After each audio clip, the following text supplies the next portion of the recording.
Hey guys, welcome back to knowledge treasure hunters. I hope आप सभी लोग काफ़ी ज़्यादा अच्छे होंगे और हमारी पढ़ाई भी शानदार चल रही होगी। फाइनली हमारा जो वेट था कि हमें इकोनॉमी की PT 365 कब मिलेगी, वो अब ओवर होता है। विजन IAS ने जो PT 365 है इकोनॉमी की, उसको पब्लिश कर दिया है। तो जब पब्लिश हो गई है तो हम देर ना करते हुए इसको करते हैं कंप्लीट, स्टार्ट करते हैं, देखते हैं इकोनॉमी से रिलेटेड भाई 365 दिनों में क्या क्या हुआ है। चलो, हमारा जो पहला टॉपिक है, हमें क्या क्या पढ़ना है। तो सबसे पहले हमें देखना है कि हमारी कंट्री में ग्रोथ, डेवलपमेंट और पॉवर्टी एलिविएशन से रिलेटेड क्या क्या घटनाएं घटी हैं, क्या क्या न्यूज़ जो है वो सामने आई है growth, development and poverty alleviation से रिलेटेड। पहला टॉपिक है ग्रोथ एंड डेवलपमेंट से रिलेटेड। इसमें है जो सब टॉपिक वो है GDP GVA गैप। भाई GDP GVA गैप क्या होता है, ये न्यूज़ में क्यों है, GDP क्या होता है, GVA क्या होता है, ये सब हम देखने वाले हैं। सबसे पहले बात तो भाई कि ये जो GDP और GVA है, इसको तो हम स्टैटिक बुक में पढ़ते हैं, इसको चलो हम इकोनॉमिक सर्वे में भी देखते हैं। अच्छा ठीक है भाई, मान लिया इसको हम बजट में भी देख लेते हैं, लेकिन यहाँ पर भाई यहाँ पर ये न्यूज़ में क्यों आ गया है। बात करते हैं कि आखिर ये न्यूज़ में क्यों है। तो न्यूज़ में इसलिए है क्योंकि रिसेंटली क्या हुआ है, रिसेंटली देखा गया है कि जो हमारी इंडिया की GDP है और इंडिया की जो GVA है, ग्रॉस वैल्यू एडेड, इसमें जो गैप है ना, वो गैप जो है वो इंक्रीज़ हो गया है। ये न्यूज़ है। इन्होंने क्या बोला कि हमारी इंडिया में जो GDP है और GVA है, इसके बीच का भाई गैप बढ़ गया है। ठीक है, उसको हम देखेंगे, लेकिन इससे पहले हम ये समझ लेते हैं कि भाई GDP क्या होता है और GVA क्या होता है। जब तक यही नहीं पता है भाई GDP क्या है, GVA क्या है, तब तक आगे कहानी कैसे बढ़ेगी। कहानी को समझने के लिए ये तो पता हो कि भाई कौन राम है कौन सीता है, तभी तो आपको रामायण समझ में आएगी ना। इसीलिए जब रामायण को समझने के लिए रामायण के किरदार को समझना है, तो ऐसे हमारी जो अभी रामायण तो इकोनॉमी की चल रही है भाई, इसमें हमारे किरदार क्या है, GDP और GVA। तो इनको समझते हैं कि आखिर GDP और GVA क्या है, इसके डिफरेंस क्या है, ये समझते हैं। ठीक है, GDP की अगर हम डेफिनेशन की बात करें तो GDP का मतलब क्या है कि कोई एक पर्टिकुलर कंट्री है, ठीक है, एक पर्टिकुलर कंट्री की जितनी टेरिटोरियल बाउंड्री होती है, इस टेरिटोरियल बाउंड्री के अंदर क्या क्या प्रोडक्शन हुआ है, जितने भी फाइनल गुड्स और सर्विसेज बने हैं, चाहे वो फॉरेनर्स ने बनाए हो, इंडिया के नेशनल्स ने बनाए हो, कोई दिक्कत नहीं है। हमें यहाँ पर ये नहीं देखना है कि फॉरेनर्स ने बनाए कि इंडिया के नेशनल्स ने बनाए हैं। GDP में हम ये देखते हैं कि भाई हमारी जो कंट्री है उसकी टेरिटोरियल बाउंड्रीज के अंदर ही प्रोडक्शन होना चाहिए। तो जो फाइनल गुड्स एंड सर्विसेज हैं उनकी मार्केट वैल्यू को हम यहाँ पर देखते हैं। ठीक है, तो सम टोटल होता है सारी फाइनल गुड्स और सर्विसेज जो एक कंट्री की डोमेस्टिक टेरिटरी में बने हुए होते हैं, उनकी मार्केट वैल्यू को हम ऐड कर ले तो बोल देते हैं भाई ये क्या है, कंट्री की GDP है। चलो, GDP तो हमें समझ में आता है, बचपन से भी GDP का नाम तो बहुत सुना है हमने, है ना। जब हम फिफ्थ क्लास के अब जब भी जितना भी पढ़ाई की है उसमें GDP कहीं ना कहीं सुनने को मिला ही है। तो GDP से तो हम ज़्यादातर रूबरू हैं ही। लेकिन मैम आप ये बताओ कि नई बला कौन सी आ गई है भाई। नई बला का नाम है GVA। GDP तो सुना है, लेकिन GVA ये क्या है, ये कौन सी नई बला पैदा हो गई। तो ये बला नहीं है, इसको समझो क्या है। तो ये क्या है, जितने भी गुड्स एंड सर्विसेज प्रोड्यूस हुए हैं किसी भी कंट्री में, उसकी टोटल वैल्यू यहाँ पर ली जाती है। यहाँ पर क्या है, टोटल वैल्यू ली जा रही है, लेकिन उसमें से हम जो इनपुट है और रॉ मटेरियल है उसके कॉस्ट को डिडक्ट कर देते हैं, माइनस कर देते हैं, लेस कर देते हैं। फिर जो वैल्यू आती है उसकी वो टोटल वैल्यू हम इसमें GVA में लेते हैं। अब सपोज करो एक एग्जाम्पल देखते हैं। एग्जाम्पल लेते हैं कि भाई हमने क्या किया, हमने आलू लिए। ठीक है, आलू क्या लिए हैं, आलू। ठीक है जी, अब जो आलू है ना, अब ये रॉ है, रॉ मटेरियल है। ठीक है, अब आलू जो है ये समझ लो 10 रुपए के आलू हैं। अब इनसे हमने बनाए चिप्स। ठीक है, क्या बनाए हमने, चिप्स बनाए हैं। अब चिप्स की वैल्यू हो गई है आपकी 30 रुपीज़। ठीक है, 30 रुपीज़ के चिप्स हो गए हैं। तो GVA की हम बात करें ना, तो GVA में हम क्या करेंगे कि 10 रुपए के जो आलू है ना, इनको हम माइनस कर देंगे टोटल वैल्यू में से। तो GVA हमारा कितना हो जाएगा, 20। 30 में से हमारे कितने हो जाएंगे, 30 में से हमने 10 रुपए के तो आलू माइनस कर दिए हैं। ठीक है, और चिप्स में से हमने आलू की वैल्यू माइनस कर दी, तो 20 जो होगा वो क्या हो जाएंगे, आपके GVA हो जाएंगे। आई थिंक अब आपको समझ में आया होगा। ओके, दूसरी बात करें कि जो जीडीपी है इसको मेज़र कैसे किया जाता है, तो अगर आपने इकोनॉमिक्स में आपने क्लास 12th में इकोनॉमी जो पढ़ी है तो आपको ये डिटेल में आपने पढ़ा होगा कि आपका किस तरीके से नेशनल इनकम को हम कैलकुलेट करते हैं। वहीं पर जो मेथड्स हैं वही जीडीपी को कैलकुलेट करने के लिए यूज़ होते हैं। कौन कौन से हैं कि हम आउटपुट को देखकर इनकम को देखकर और एक्सपेंडिचर को देखकर क्या कर सकते हैं, जीडीपी को कैलकुलेट कर सकते हैं। लेकिन बात अगर हम करते हैं जीवीए की, तो जीवीए को कैसे मेज़र करते हैं, इसको हम आउटपुट रीच से मेज़र करते हैं और जीडीपी के एक प्रॉक्सी की तरीके से हम इसको यूज़ कर सकते हैं। मैम ये प्रॉक्सी क्या होता है ये बताओ। अच्छा ठीक है, समझो प्रॉक्सी क्या होता है। प्रॉक्सी क्या होता है, अब जैसे कभी कभी ऐसा होता है ना कि आपकी बहुत अच्छा एक बेस्ट फ्रेंड है, बहुत अच्छी बात है। अब ऐसा हुआ है कि एक दिन आपके बेस्ट फ्रेंड का वो एब्सेंट हो गया क्लास में, ठीक है, वो एब्सेंट हो गया। उसने कहा कि ऐसा करना, मेरी जगह पे तू जो है प्रेजेंट बोल देना जब अटेंडेंस लगती हो। तो क्या होता है, कॉलेज में तो ऐसा बहुत बार होता है, राइट। स्कूल में तो हम अच्छे बच्चे होते हैं तो ऐसा हम नहीं करते। तो कॉलेज में क्या होता है कि एक बच्चा जो एब्सेंट होता है ना, जब उसका नाम बोला जा रहा है, अटेंडेंस ली जा रही है, तो उसकी जगह पर उसका फ्रेंड बोल देता है कि हाँ हम प्रेजेंट हैं। ठीक है, टीचर को लगता है हाँ उसी बच्चे ने बोला है जिसका नाम लिया गया है, और उसकी अटेंडेंस लग जाती है कि हाँ वो बच्चा इस दिन आया था, जबकि वो नहीं आया होता है। तो उसको हम बोलते हैं प्रॉक्सी। ओके, अब समझ में आया। मतलब क्या है कि जीडीपी की जगह पर हमें जो जीवीए को यूज़ कर रहे हैं, जीडीपी समझकर जीवीए के सारे काम, जो जीडीपी के सारे काम हैं वो जीवीए कर रहा है, तो हम क्या बोल रहे हैं कि जीडीपी का एक प्रॉक्सी है। ठीक है, और आगे बात करें कि ये सब तो बातें हमने कॉमन लेमैन लैंग्वेज में समझ ली, लेकिन भाई कुछ टेक्निकल चीज़ भी देख लो। टेक्निकल डिफरेंस इनका क्या है, टेक्निकल रिलेशनशिप क्या है जीडीपी और जीवीए का।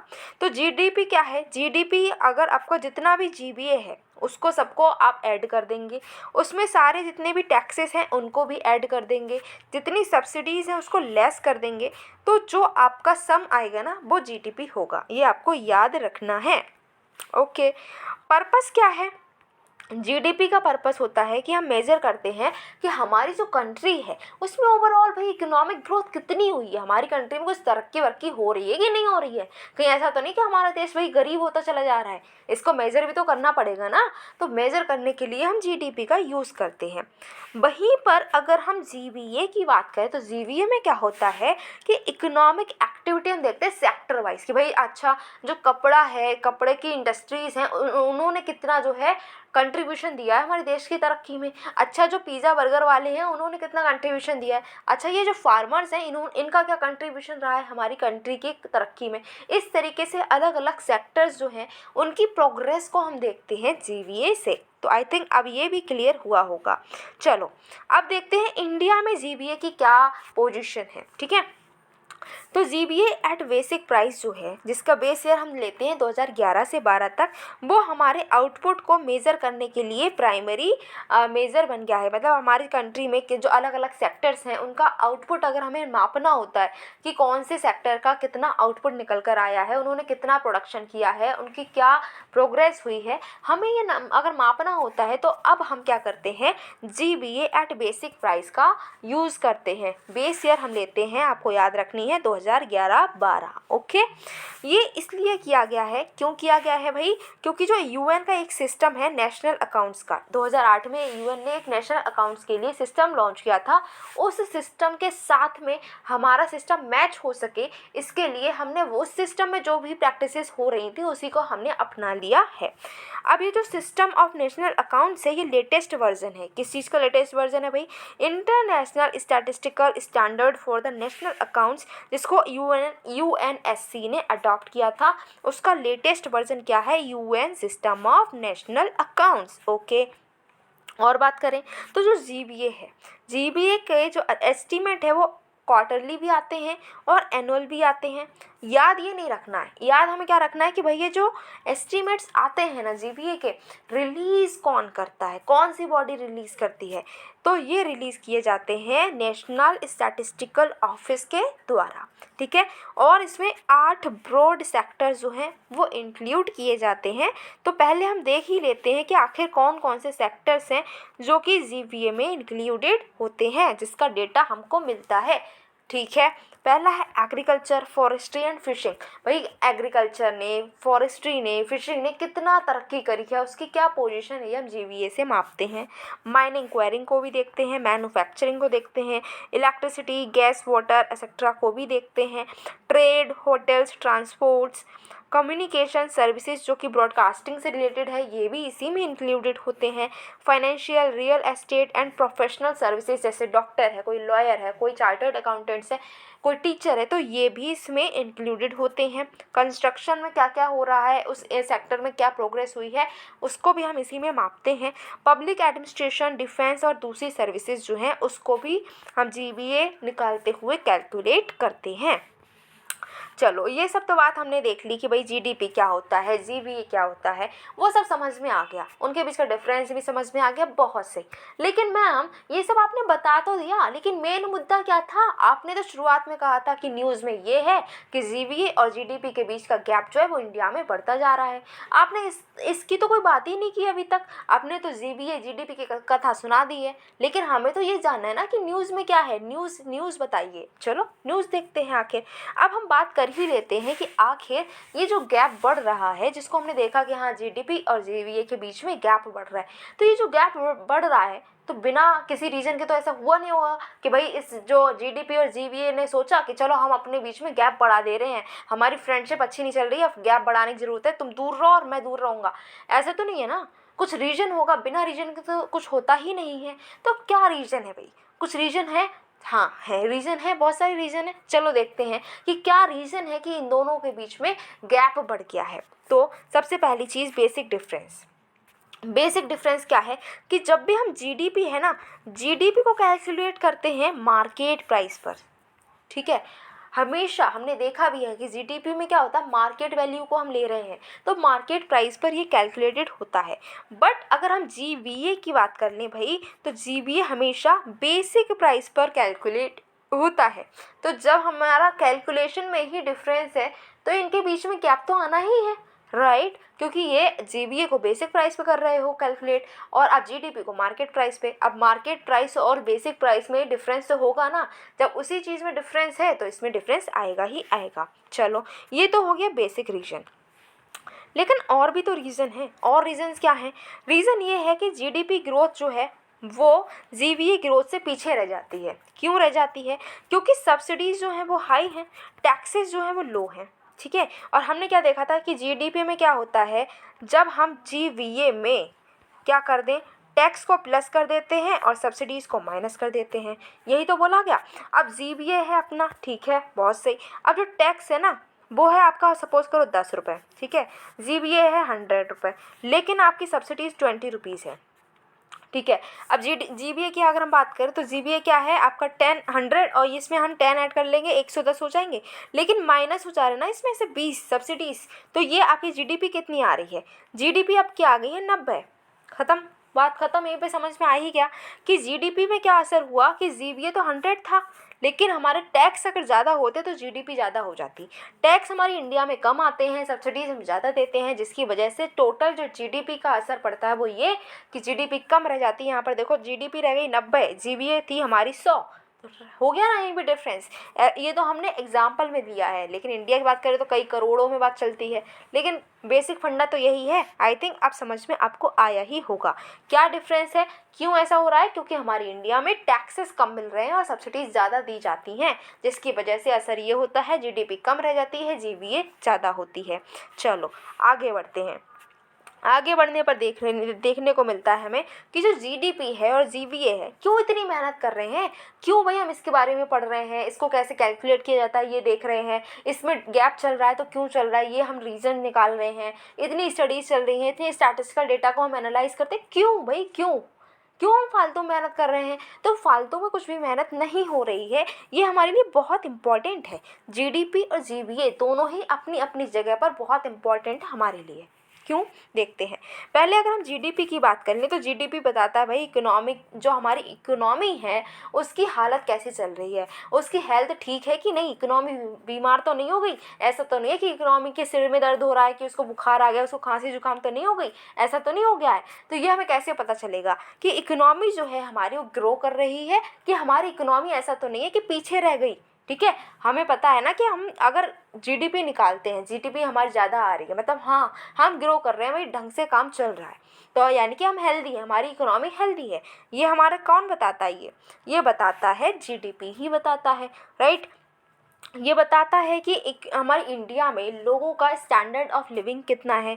साथ ही साथ में हमें क्रॉस कंट्री एनालिसिस भी करने को मिल जाती है। अब जब आप इतनी हाई फाई पढ़ाई कर रहे हो, आपके ड्रीम इतने बड़े बड़े हैं, तो अब तक आपको इतना तो पता ही होगा ना कि हम अलग अलग कंट्रीज़ की जीडीपी को कंपेयर करते हैं। ठीक है, जो जीडीपी के मामले में हम देखते हैं कि हम कौन सी रैंक पर हैं, राइट। हम देखते हैं कि परचेजिंग पावर पैरिटी की रैंक हमारी क्या है दूसरी कंट्रीज़ के साथ में, राइट। हम जो है 5 ट्रिलियन इकोनॉमी बनने के लिए बहुत सारी कोशिश कर रहे थे। इतना सब कुछ तो आपको पता ही होगा।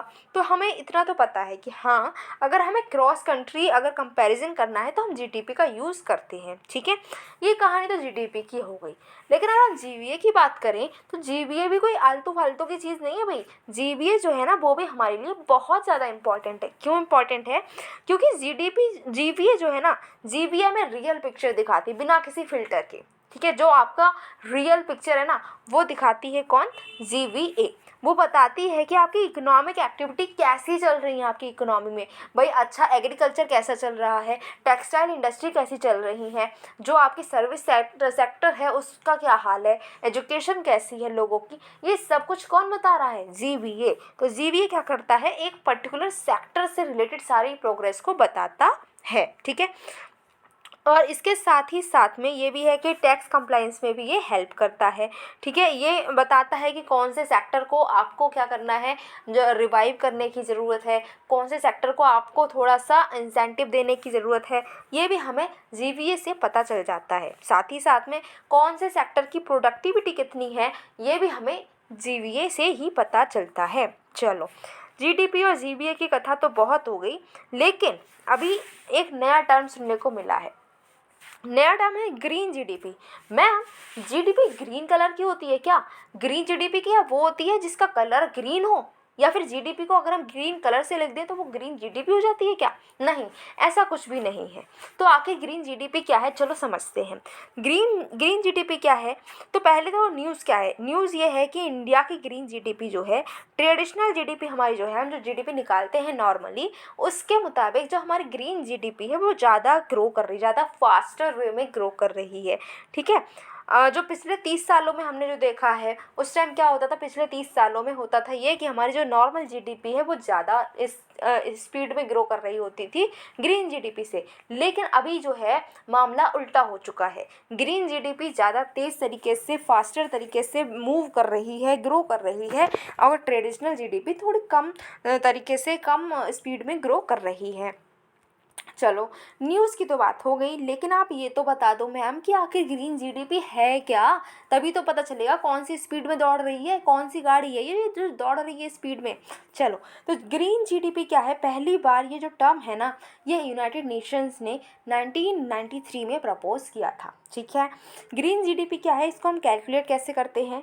तो हमारा जो भी नॉर्मल जीडीपी है ना, उसमें से हम क्या कर दें कि हमारे इन्वायरमेंट से रिलेटेड हमने कितना डिग्रेड किया है उसको, भाई इन्वायरमेंट को डिग्रेड किया है ना, नेचुरल रिसोर्सेज का कितना डिप्लीशन हुआ है, रिसोर्सेज से सेविंग कितनी हुई है, रिसोर्स को कितना सेव किया है, इन्वायरमेंट को कितना असर हमने डाला है, क्या अफेक्ट डाला है, ये सारे कॉस्ट जो इस रिलेटेड है, इन्वायरमेंट को हमने जो भी खतरा पहुंचाया, उसको डैमेज किया है, उसके जो भी कॉस्ट है, उसको अगर हम नॉर्मल जीडीपी से माइनस कर देंगे तो हमारे पास में जो जीडीपी आएगी वो ग्रीन जीडीपी होगी। मतलब कि ऐसी जीडीपी जिसको हम कैलकुलेट करते वक्त जो इन्वायरमेंट से रिलेटेड कॉस्ट है उसको भी ध्यान में रखते हैं, वो होती है ग्रीन जीडीपी। ये ग्रीन कलर की नहीं होती है। ठीक है, अच्छा, हमारा जो इंडिया है उसके क्या क्या अटेम्प्ट रहा कि ग्रीन जीडीपी को मेज़र करने के लिए, ग्रीन जीडीपी को हम कैसे मेज़र करते हैं? तो ministry of statistics and programme ने इम्प्लीमेंट किया है कंपाइलेशन ऑफ इन्वायरमेंटल अकाउंटिंग।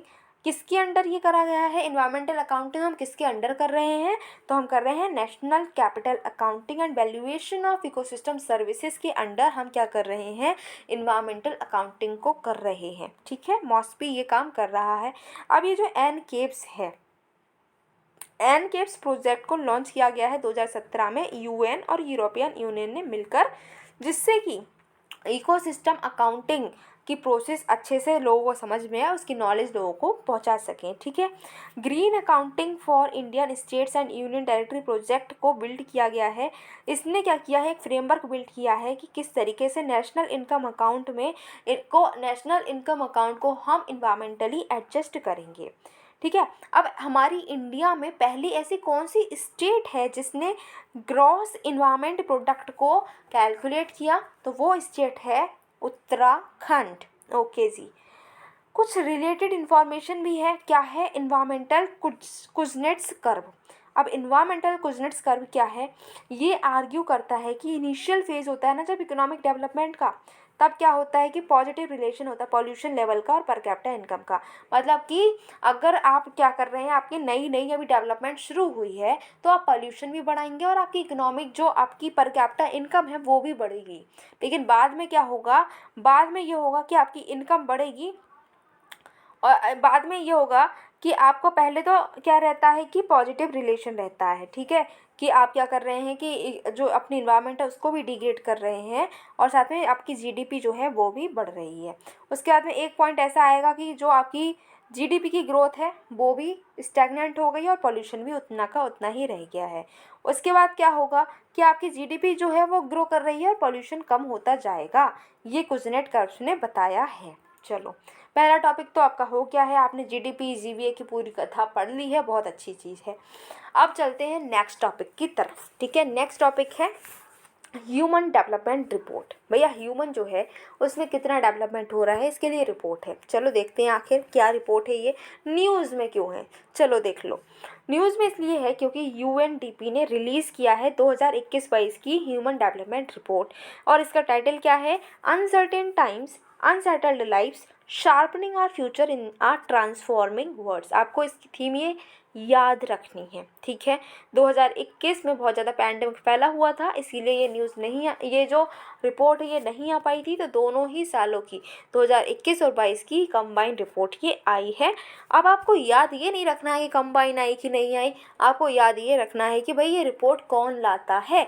तो ये रिपोर्ट जो है वो रिलीज़ की जाती है यूएनडीपी के द्वारा। ठीक है, अब ये रिपोर्ट बात करती है ह्यूमन डेवलपमेंट की, लेकिन जब तक हमें ह्यूमन डेवलपमेंट का ही पता ना हो कि क्या है ये ह्यूमन डेवलपमेंट, तब तक बात नहीं बनेगी। तो पहले यही जान लेते हैं कि भाई ह्यूमन डेवलपमेंट क्या होता है। तो ह्यूमन डेवलपमेंट को डिफ़ाइन किया गया है कि ये एक ऐसी प्रोसेस है जिसमें लोगों की आज़ादी जो है उसको बढ़ाया जाता है, अपॉर्चुनिटी इंक्रीज़ की जाती है, साथ ही साथ में उनकी वेलबींग जो है वो भी इम्प्रूव की जाती है। मतलब क्या, लोगों को फ्रीडम दी जाती है, अलग अलग तरीके की फ्रीडम दी जाती है, साथ में उनको अपॉर्चुनिटीज़ प्रोवाइड की जाती हैं, उनकी वेलबींग को भी हम इंश्योर करते हैं। अगर ये तीनों काम कर रहे हैं मतलब ह्यूमन डेवलपमेंट हो रहा है। ठीक है, पहली बार ये 1990 में रिपोर्ट जो है ये लॉन्च हुई थी और ये रिपोर्ट जो है 3 डायमेंशन को देखती है, ह्यूमन डेवलपमेंट के 3 डायमेंशन को देखती है। क्या क्या, कि लंबी लाइफ होनी चाहिए और हेल्दी लाइफ होनी चाहिए। ऐसा नहीं है कि 140 साल के हैं लेकिन बिस्तर पर इस तरीके से पड़े हैं कि जब से 10 साल के थे तब से बीमार ही पड़े हैं, पैरालाइज हो गया है तो 10 साल से पैरालाइज पड़े हैं, 140 साल तक पड़े हैं पैरालाइज, वो वाली लाइफ नहीं चाहिए। लंबी लाइफ हो और हेल्दी लाइफ हो। ठीक है, दूसरी चीज़ देखते हैं कि नॉलेज के लिए कितना एक्सेस है। इसमें हम देखते हैं कि expected mean years of schooling कितनी है। ठीक है, उसके बाद हम थर्ड चीज़ देखते हैं कि आपकी स्टैंडर्ड ऑफ लिविंग होना चाहिए। ऐसा ना हो कि जितने भी लोग हैं वो भीख मांग के काम कर रहे हैं, भीख मांग के अपनी लाइवलीहुड चला रहे हैं, नहीं। मतलब लोग जो है ना उनकी ठीक ठाक स्टैंडर्ड ऑफ लिविंग होनी चाहिए कि मतलब उनको रहने के लिए घर, पहनने के लिए कपड़ा, खाने के लिए रोटी आराम से मिल रही हो। ठीक है, उनको अच्छी हेल्थ मिल रही हो, उनकी एजुकेशन अच्छी हो, वो ये सब जो चीज़ें हैं ये हम देखते हैं उनकी स्टैंडर्ड ऑफ लिविंग में। ठीक है, अब यहाँ पर क्या किया गया है, कुछ इंडेक्सेस जो हैं वो यहाँ पर एसडीआई रिपोर्ट में सेट हुए हैं, इसको भी देखते चल रहे हैं साथ ही साथ में। ठीक है, क्या इंडेक्सेस इन्होंने सेट किए हैं, इन्होंने पहला है इन इक्वालिटी एडजस्टेड एसडीआई को भी निकालते हैं, ह्यूमन डेवलपमेंट रिपोर्ट तो निकालते ही हैं, साथ ही साथ में इन equality adjusted human development index भी निकालते हैं। ये देखते हैं कि आपकी एक कंट्री के अचीवमेंट को देखते हैं कि लॉन्गेविटी कितनी है, एजुकेशन कितनी है, इनकम किस तरीके से डिस्ट्रीब्यूट हुआ है, उसमें इनइक्वालिटी जो है कितनी इनइक्वालिटी है इसको ये देखा जाता है। नेक्स्ट है जेंडर डेवलपमेंट इंडेक्स, जो कि देखता है ह्यूमन डेवलपमेंट इंडेक्स को किस तरीके से कि आपकी जो वैल्यूज़ क्या क्या हैं वीमेन और मैन के लिए, ठीक है। जेंडर के बेसिस पर क्या क्या डेवलपमेंट हो रहा है वो इसमें देखा जाता है। फिर जेंडर इनइक्वालिटी इंडेक्स जो देखता है कि जेंडर इनइक्वालिटी कितनी है 3 डायमेंशन में, रिप्रोडक्टिव हेल्थ में, एम्पावरमेंट में एंड लेबर मार्केट में जेंडर इनइक्वालिटी कितनी है, ये इंडेक्स उसको देखता है। जो फोर्थ इंडेक्स है वो है मल्टी डायमेंशनल पॉवर्टी इंडेक्स। ये देखता है कि अलग अलग तरीके की जो पॉवर्टी है वो किस तरीके से प्रिवेल कर रही है किसी भी कंट्री में। ओके, ये सब तो बात हमने समझ ली। अब जब तक रिपोर्ट की हम फाइंडिंग्स ना पढ़ लें और किसी रिपोर्ट के बारे में पढ़ें और उसकी फाइंडिंग्स ना पढ़ें तब तक मज़ा ही नहीं आता। ये रिपोर्ट है तो उसकी फाइंडिंग पढ़ना ज़रूरी है। तो चलो ये रिपोर्ट जो आई है इसकी भी फाइंडिंग पढ़ते हैं। भाई इतनी मेहनत करके एक रिपोर्ट बनाई जाती है तो इतना तो हमें पढ़ना पड़ेगा कि भाई इन्होंने क्या फाइंड किया है, चलो पढ़ लेते हैं। तो इन्होंने पहले बताया है कि जो ग्लोबल HDI है, मतलब कि ह्यूमन डेवलपमेंट जो हो रहा है ग्लोबल लेवल पर, अभी क्या हुआ है कि 2 कॉन्जिक्यूटिव ईयर्स में क्या हुआ है, ये डिक्लाइन हुआ है। ह्यूमन डेवलपमेंट हो ही नहीं रहा है, ह्यूमन डेवलपमेंट होने की जगह और क्या हो रहा है, डिक्लाइन देखने को मिला है। ठीक है, 5 साल की जो प्रोग्रेस थी अब वो रिवर्स गियर डाल चुकी है। भाई रिवर्स हो रही है।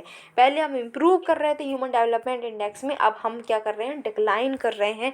2 सालों से लगातार ऐसा ही देखने को मिला है।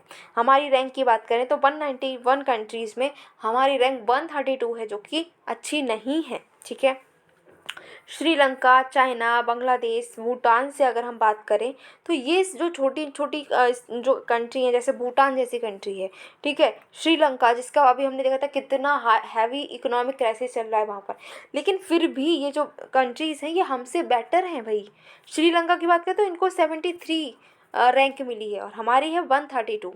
तो कितना डिफरेंस आप देख सकते हो, राइट। तो मतलब क्या है कि हम इनसे भी पीछे हैं। लेकिन हाँ, इतनी दुखी होने की ज़रूरत नहीं है, एक खुशी की बात भी है। खुशी की बात ये है कि जो मैन और वीमेन के बीच में ह्यूमन डेवलपमेंट गैप था ना, उसमें हम जो है उसको हम ब्रिज कर रहे हैं। बहुत ही दुनिया में सबसे ज़्यादा तेज़ हमारा ब्रिज बन रहा है। मतलब क्या, ये वो वाला ब्रिज नहीं है कि आप वहाँ पर जाकर फ़ोटो शूट कराओगे, नहीं, वो वाला ब्रिज नहीं है।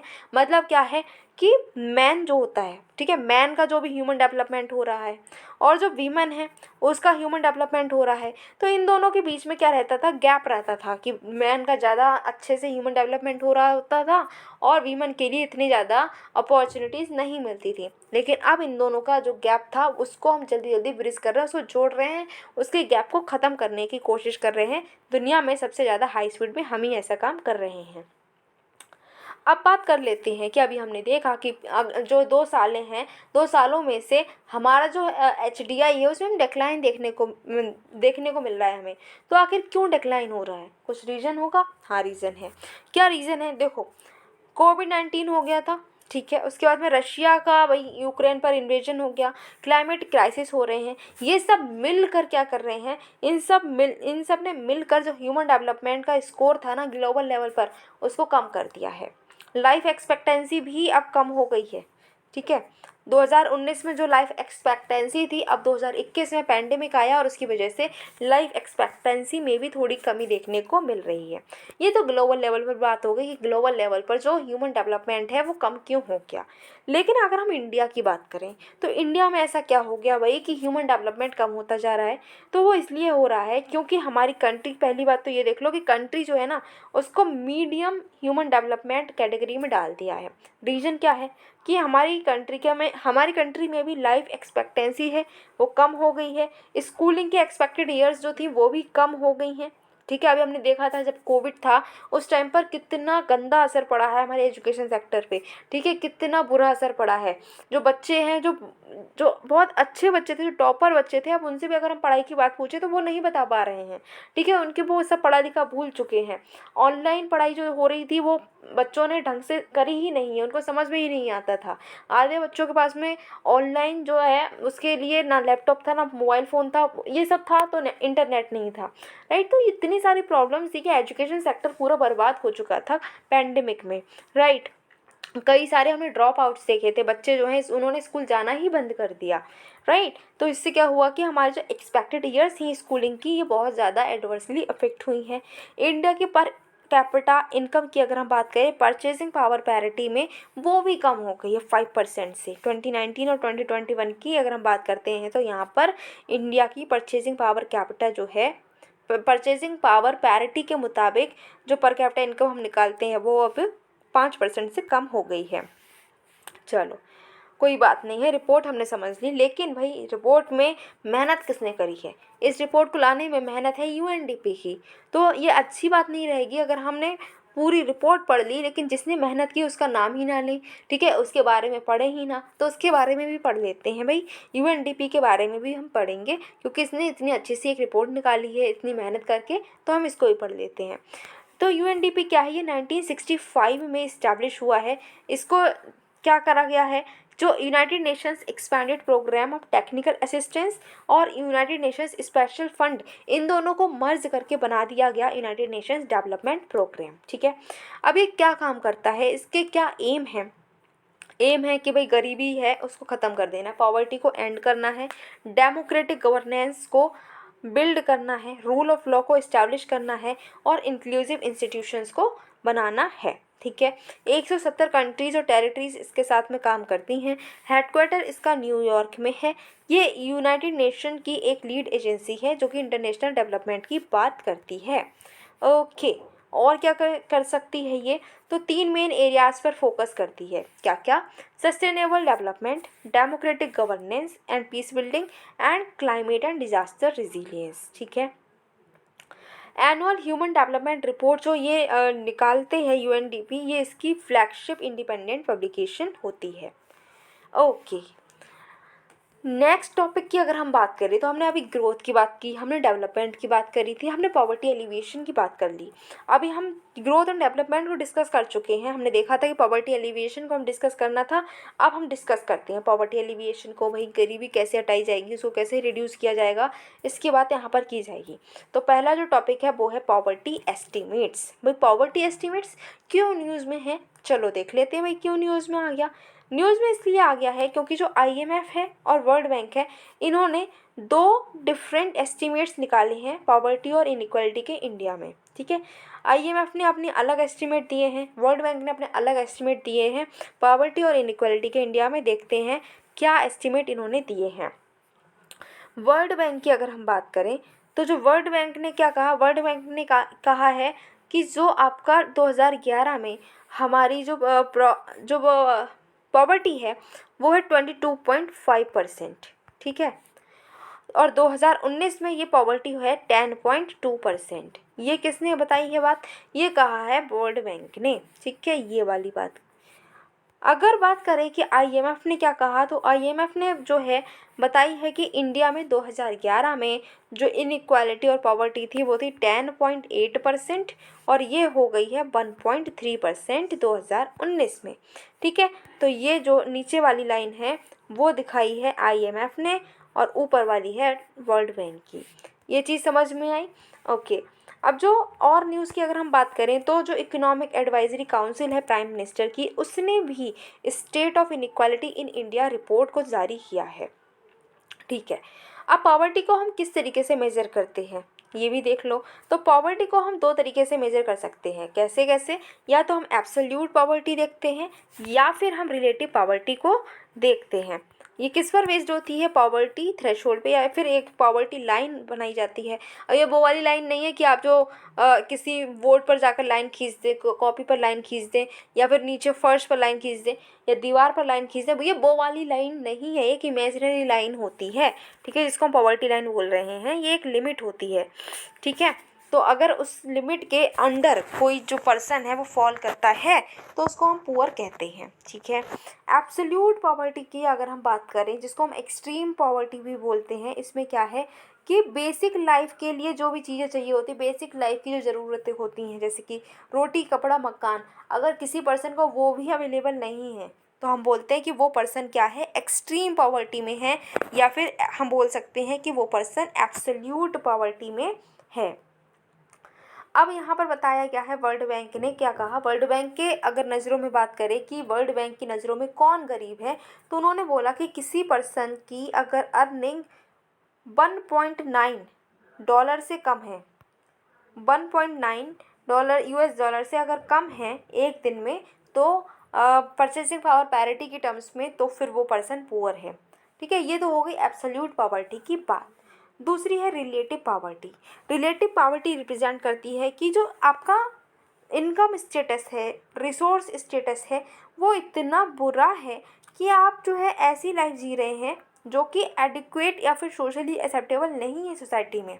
ठीक है, वो होता है आपका रिलेटिव पॉवर्टी। पॉवर्टी के तो बहुत सारे चेहरे हैं। ठीक है, अलग अलग टाइम और प्लेस के साथ में बदलती रहती हैं। पॉवर्टी एस्टिमेशन की अप्रोच, भैया हम पॉवर्टी को कैसे अप्रोच करते हैं, तो एक अप्रोच है वेलबींग अप्रोच। इसमें देखो, इसको दिया है अलार्ड ने, एरिक अलार्ड ने दिया है। इन्होंने कहा 3 डायमेंशंस में हम पॉवर्टी को देखेंगे कि लोगों के पास में कुछ चीज़ है या नहीं, हैविंग। ठीक है, फिर कोई पर्सन जो है वो उसको सोशल जो आपकी लविंग है वो मिल रही है या नहीं, फिर है बीइंग, मतलब कि स्पिरिचुअल और इमोशनल लेवल पर उसकी जो है क्या स्टेटस है, इसके तौर पर हम देखेंगे कि हाँ वो पर्सन पॉवर्टी से गुजर रहा है या नहीं। सेकेंड है कैपेबिलिटीज़ अप्रोच। इसको अमर्त्य सेन ने दिया है। इन्होंने क्या कहा, इन्होंने कहा कि 5 कैपेबिलिटीज़ पर हम देखेंगे कि कोई पर्सन जो है वो पुअर है कि नहीं है। ये कैपेबिलिटीज़ कौन कौन सी हो सकती हैं, तो इकोनॉमिक कैपेबिलिटीज़ हो सकती है, human capabilities, political capabilities, socio cultural capabilities and security capabilities. ये सारी कैपेबिलिटीज़ जो हैं इनको इनके कुछ स्टैंडर्ड्स होते हैं, उनको देखने के बाद हम बोलेंगे कि पर्सन जो है वो पॉवर्टी से गुजर रहा है या नहीं। फिर है मल्टी डायमेंशनल पॉवर्टी इंडेक्स। ये 2010 में लॉन्च हुआ है। यूएनडीपी और Oxford poverty and human development initiative ने इसको लॉन्च किया है। इसमें 3 डायमेंशंस में बात की जाती है, एजुकेशन, ठीक है, फिर हेल्थ और स्टैंडर्ड ऑफ लिविंग। और बात करें कि इंडिया में पॉवर्टी एस्टिमेशन कैसे होता है, तो तेंदुलकर कमेटी 2009 में बनी। इन्होंने कहा कि एक पर्सन जो है उसका एक महीने में कंजम्पशन एक्सपेंडिचर कितना हो रहा है, वो कितना खर्चा करता है, इस बेसिस पर हम क्या कर सकते हैं, उसकी पॉवर्टी को देख सकते हैं। ठीक है, रंगराजन कमेटी आई। उन्होंने क्या कहा, उन्होंने लार्ज सर्वे किए हाउस होल्ड्स के, ठीक है, और उस बेसिस पे उन्होंने पॉवर्टी को निकाला। फिर नीति आयोग की नेशनल MPI बेसलाइन रिपोर्ट, ये नीति आयोग ने यूएनडीपी और Oxford poverty and human development initiative के साथ में मिलकर निकाला है। 12 पैरामीटर्स यहाँ पर देखे जाते हैं। दूसरी कमेटीज कौन कौन सी थी, तो अलग कमेटी और लकड़ावाला कमेटी जो थी वो भी पॉवर्टी एस्टिमेशन से ही रिलेटेड थी। अच्छा जी, दूसरे कौन से मेजरमेंट्स हैं इनइक्वालिटी के लिए इंडिया में, तो है poverty shared prosperity 2020 correcting courses. ये बाइनियल रिपोर्ट है, वर्ल्ड बैंक इसको लॉन्च करता है ग्लोबल एस्टिमेट्स और ट्रेंड्स जो पॉवर्टी से रिलेटेड हैं उनको एनालाइज करके। ये जो है इसने क्या किया, एक्सट्रीम पॉवर्टी लाइन को जो हमने पढ़ी थी कि 1.9 US डॉलर थी एक दिन की, उसको इसने रेस कर दिया है 2.5 US डॉलर। इन्होंने कहा कि अगर कोई एक पर्सन जो है जिसकी परचेजिंग पावर 2.15 पर डे वो अर्न नहीं कर पा रहा है तो वो पर्सन पुअर है। ठीक है, फिर है एक है commitment to reducing inequality index. ठीक है, इसमें इंडिया की रैंक है 123। ठीक है, क्योंकि इसने इनइक्वालिटी को रिड्यूस किया है और पिछली रैंकिंग से 6 प्लेसेस इसने खुद को इम्प्रूव किया है। ठीक है, ये क्या करता है, ये गवर्नमेंट की पॉलिसीज़ और एक्शंस देखता है 161 कंट्रीज़ में कि उसने इनइक्वालिटी को कैसे फाइट किया है। इसको प्रिपेयर करता है Oxfam international and development finance. अच्छा जी, अब जो नेक्स्ट टॉपिक है वो है development of financial inclusion. Financial inclusion में क्या क्या डेवलपमेंट्स हुए हैं। ठीक है, पहला है ग्लोबल फिनडेक्स डेटाबेस 2021। ये रिलीज़ किया है वर्ल्ड बैंक ने। ठीक है, वर्ल्ड बैंक ने सर्वे किया है कि कैसे 123 इकोनॉमीज़ में फॉर्मल और इनफॉर्मल फाइनेंशियल सर्विसेज का यूज़ होता है। इसके अकॉर्डिंग इंडिया जो है उन 7 कंट्रीज़ में से है जिसमें हाफ ऑफ द वर्ल्ड जो 1.4 बिलियन एडल्ट हैं जिनके पास में फॉर्मल बैंकिंग नहीं है भाई। ठीक है, तो ये हमारे लिए अच्छी चीज़ नहीं है। उसके बाद में फिनक्ल्यूवेशन। फिनक्ल्यूवेशन क्या है, इसको लॉन्च किया है इंडिया पोस्ट पेमेंट बैंक्स ने। ये एक जॉइंट इनिशिएटिव है जो कि कोलैबोरेट करता है फिनटेक स्टार्टअप के साथ में, जिससे कि को क्रिएट कर सके और इनोवेट कर सके फाइनेंशियल इंक्लूजन के लिए कुछ सॉल्यूशंस। ठीक है, ये एक परमानेंट प्लेटफॉर्म रहेगा जिसमें हम क्या करेंगे कि फाइनेंशियल इंक्लूजन के लिए कुछ सोल्यूशन जो है वो लेकर आते रहेंगे। अभी हम बात करें कि इंडिया पोस्ट पेमेंट बैंक की, तो ये 2018 में लॉन्च की गई है under the department of post, ministry of communication. इसमें 100% इक्विटी किसकी है भाई? गवर्नमेंट की है। उसके बाद में हम बात करते हैं फाइनेंशियल इंक्लूजन इंडेक्स की, जिसको हम FI इंडेक्स भी बोल रहे हैं। इसको रिलीज़ किया है RBI ने, जिससे कि फाइनेंशियल इंक्लूजन जो है पूरी कंट्री में कवर किया जाए। जो बैंकिंग है, इन्वेस्टमेंट है, इंश्योरेंस है, पोस्टल है, पेंशन सेक्टर है, ये सब इसमें कवर होंगे। 3 पैरामीटर्स इसमें देखे जाएंगे कि क्या लोगों के पास में पर्टिकुलर फाइनेंशियल जो आपकी सर्विस है उसका एक्सेस है या नहीं है। अब एक्सेस है तो क्या उसका यूजेस हो रहा है या नहीं, और क्या क्वालिटी है जो सर्विसेज प्रोवाइड की जा रही हैं उसकी, ये भी देखा जाएगा। इसमें जो है कोई भी बेस ईयर नहीं है, आपको याद रखना है। उसके बाद अगर हम बात करें तो ग्रोथ, डेवलपमेंट और पॉवर्टी एलिविएशन से रिलेटेड कुछ कंसेप्ट और इन्फॉर्मेशन है, जिसको हम देख लेते हैं। पहला है ग्लास क्लिफ। ग्लास क्लिफ क्या होता है? तो ये एक ऐसी सिचुएशन है जहाँ पर जो है वीमेन को प्रमोट किया जाता है हाई पोजीशन पर, लेकिन ऐसे ही नहीं। अब आप बोलेंगे मैम ये तो बहुत अच्छी बात है कि वीमेन को हाई पोजीशन पर हम प्रमोट कर रहे हैं, लेकिन ये बात जो है ना सिर्फ सुनने में ही अच्छी लग रही है। अभी अगर आपको रियलिटी पता चलेगी ना तो आपको ये बात सुनने में अच्छी नहीं लगेगी। क्यों भाई, ऐसा क्या हो गया? तो ऐसा इसलिए है क्योंकि ये जो भी वीमेन को हाई पोजीशन दी जा रही है, ये प्रमोट किया जा रहा है उनको, लेकिन किस टाइम पर भाई? टाइम भी तो देखो। ये उनको क्राइसिस के टाइम पर जो है प्रमोट किया जा रहा है, या फिर रिसेशन के टाइम पर प्रमोट किया जा रहा है। ऐसे टाइम पर जब फेलियर के चांसेस बहुत ज़्यादा हैं, तब वीमेन को हाई पोजीशन पर पहुंचा दिया जा रहा है। तो इसके पीछे कोई अच्छी इंटेंशन नहीं है, वो इसलिए हो रहा है क्योंकि अगर वहाँ पर वो वीमन जो है वो अगर फेल हो जाती है, उस कंपनी को लॉस होने से नहीं बचा पाती है, तो उसको ब्लेम कर दिया जाएगा। इसीलिए ये जो है उसको प्रमोट किया जा रहा है हायर पोजीशन पर। इसमें ये बताने कि ये फिनोमिना जो है ये स्टीरियोटाइप को रीइंफोर्स कर रहा है कि ये जैसे अब ये होता है ना, ये माना जाता है कि वीमेन जो हैं वो लीडरशिप पोजीशन के लिए आइडियल नहीं है, वो भारी भरकम जो सोफिस्टिकेटेड वर्क्स हैं वो नहीं कर सकती, ऐसा जो सोसाइटी बोलती है। तो वो चीज़ को साबित करने के लिए ये किया जाता है। और ये जो है टर्म अप्लाई होती है उनके लिए भी। कौन किसके लिए? जो माइनॉरिटीज़ और मार्जिनलाइज्ड ग्रुप्स हैं, जो कि लीडरशिप रोल के लिए जिनको प्रमोट किया जाता है और उनको क्या होता है चैलेंजेस फेस करने पड़ते हैं, तब भी हम ग्लास क्लिफ नाम की जो टर्म है इसको यूज़ करते हैं। नेक्स्ट टॉपिक की बात करें तो वो है टेक्निकल रिसेशन। टेक्निकल रिसेशन क्या है कि अगर हमारी जो कंपनी है, हमारी जो इंडस्ट्री है, उसका आउटपुट जो है ना वो कंटिन्यूसली 2 क्वार्टर्स में डिक्लाइन होता जाए, तो हम बोलते हैं कि टेक्निकल रिसेशन आ गया है। बैक टू बैक कॉन्ट्रैक्शंस होते जा रहे हैं रियल GDP में हमारी नेशन की। तो ये हमारे लिए क्या है, एक अच्छा रिसेशन जो हमारी कंट्री के लिए अच्छी टर्म नहीं है, अच्छा नहीं होता है। तो हमारी कंट्री में हमें चाहिए होता है कि इससे हम जल्दी से जल्दी रिकवर कर सकें। फिर है डूम लूप। डूम लूप क्या है? तो इकोनॉमिस्ट ने कहा है कि यूरोप जो है डूम लूप की तरफ बढ़ता जा रहा है। डूम लूप क्या है? एक वल्नरेबिलिटी की ऐसा सर्कल है जहां पर कंट्री की बैंकिंग सिस्टम जो है वो सीवियरली हर्ट हो जाती हैं सॉवरेन बॉन्ड के प्राइसिंग से। ठीक है, यहाँ पर क्या है कि ये ऐसा फिनोमेना है जहाँ पर एक पार्ट जो है इकोनॉमिक सिस्टम का वो उसमें अगर कोई शॉक लगता है तो उसका इफ़ेक्ट बढ़ चढ़कर दूसरे पर नज़र आता है। ठीक है, उसके बाद में है आपकी जो term that is creative economy. ये क्या है, न्यूज़ में क्यों है? तो जो आपका UN commission on trade development है, उसने क्या कहा? उसने कहा कि जो क्रिएटिव इकोनॉमी है वो एक इमर्जिंग कंसेप्ट है जो कि डील करता है creativity, culture, economics and technology के बीच में जो इंटरेक्शन हो रहा है उसके साथ में डील करती है। कौन? Creative economy. ठीक है, यूनाइटेड नेशन ने 2021 को international year of creative economy for sustainable development के तौर पर भी डिक्लेयर किया है। ठीक है, इसमें art and craft, audio, video, art, design सब कुछ इंक्लूडेड होता है। ठीक है, फिर है next term that is twin city development. ये क्या है? तो प्राइम मिनिस्टर ने जो है कई सारे प्रोजेक्ट्स की नींव रखी है, जिसमें ट्विन सिटी डेवलपमेंट भी इंक्लूडेड है।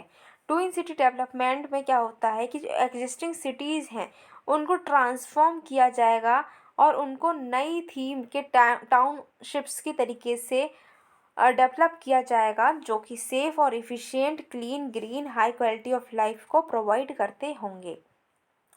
नेक्स्ट टर्म है अर्बन 20। अर्बन 20 क्या है? तो अर्बन 20 प्रोवाइड करता है एक प्लेटफॉर्म G20 कंट्रीज़ की सिटीज़ के लिए कि वो आएँ और डिस्कस करें अलग अलग जो अर्बन डेवलपमेंट से रिलेटेड इम्पॉर्टेंट इश्यूज़ हैं और अच्छे अच्छे सॉल्यूशंस भी प्रोवाइड करें। ये जो है प्रोडक्टिव डायलॉग प्रोवाइड करता है नेशन और लोकल गवर्नमेंट्स के बीच में, और जो है डेवलपमेंट से रिलेटेड जो भी इश्यूज़ हैं वो सॉल्व करने में हेल्प करता है। उसके बाद में है twin transition. Twin transition approach जो है वो रिकॉग्नाइज़ करती है कि उसने रिकॉग्नाइज़ किया है कि एक बहुत ही बड़ा और लार्जली अनटैप्ड अपॉर्चुनिटी है टेक्नोलॉजी और डेटा के लिए, जिससे जो है सस्टेनेबिलिटी के जो गोल हैं वो अचीव हो सकते हैं। तो ये ज़रूरत है।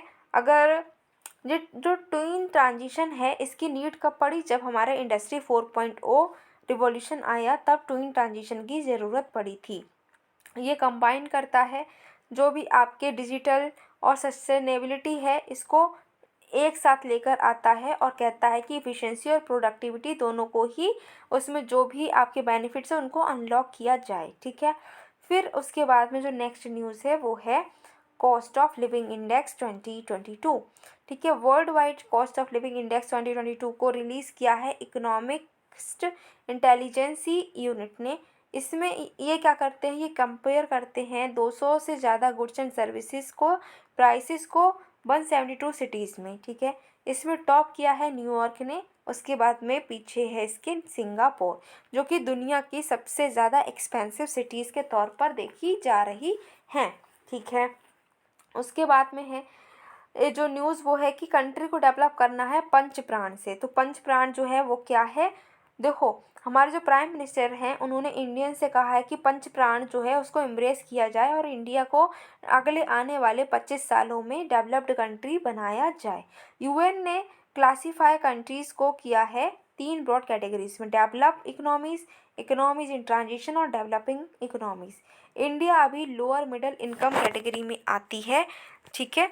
अब ये जो पंच प्राण हैं अमृत काल के, उसको हम देख लेते हैं कि अमृत काल के आखिर पंच प्राण कौन कौन से हैं। जो फर्स्ट प्राण है, फर्स्ट प्राण क्या है? Goal of developed India. हमारा जो फर्स्ट प्राण है वो है कि हमें इंडिया को डेवलप्ड इंडिया बनाना है, ऐसा हमारा ये गोल है।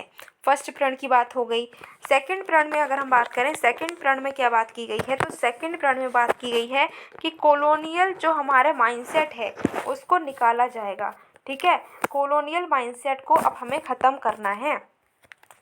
फिर जो थर्ड प्रण है वो है कि हमें अपनी रूट्स पर गर्व महसूस करना चाहिए। फोर्थ प्रण है यूनिटी एंड फिफ्थ प्रण है कि हमें सेंस ऑफ ड्यूटी को रखना है सिटीजन्स के अंदर, उनको एहसास होना चाहिए कि उनका भी कुछ कर्तव्य है। उसके बाद में अगर हम बात करें तो हमारी न्यूज़ है कि financial intermediary fund. Financial intermediary fund क्या है? तो एक नई फाइनेंशियल इंटरमीडियरी फंड जो है pandemic prevention, preparedness and response के लिए इस्टेब्लिश किया गया है इंटरनेशनली, जिसमें फाइनेंशियल कमिटमेंट्स होंगे अलग अलग कंट्रीज से। इंडिया का भी कुछ इसमें कमिटमेंट है। इसको होस्ट किया है वर्ल्ड बैंक ने।